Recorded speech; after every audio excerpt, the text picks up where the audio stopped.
சினிமாவில் துணிச்சலாக நடிப்பவர்கள் அரசியலில் துணிச்சலாக செயல்பட மாட்டார்கள் என்ற சொல்லை உடைத்து காட்டியவர் கேப்டன் விஜயகாந்த்.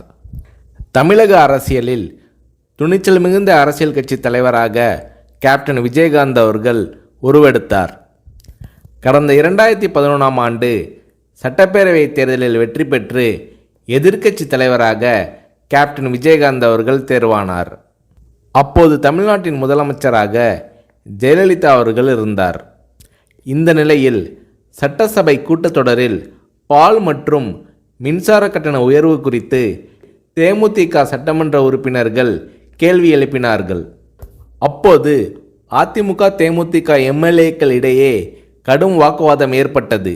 இந்த நேரத்தில் ஆவேசமாக எழுந்து பேசிய கேப்டன் விஜயகாந்த் அவர்கள், கூட்டணி கட்சி என்றால் ஆளுங்கட்சிக்கு ஆதரவாக இருக்க வேண்டும் என்பது இல்லை, மக்கள் பிரச்சனை தான் எங்களுக்கு முக்கியம், அதை பற்றி தான் பேசுவோம் என்று கர்ஜித்தார் கேப்டன் விஜயகாந்த். இந்த நேரத்தில் ஜெயலலிதா அவர்களும் கேப்டன் விஜயகாந்த் அவர்களும் மாறி மாறி கடும் விவாதத்தில் ஈடுபட்டனர். இது அன்றைய காலகட்டத்தில் பெரும் பரபரப்பாக பேசப்பட்டது.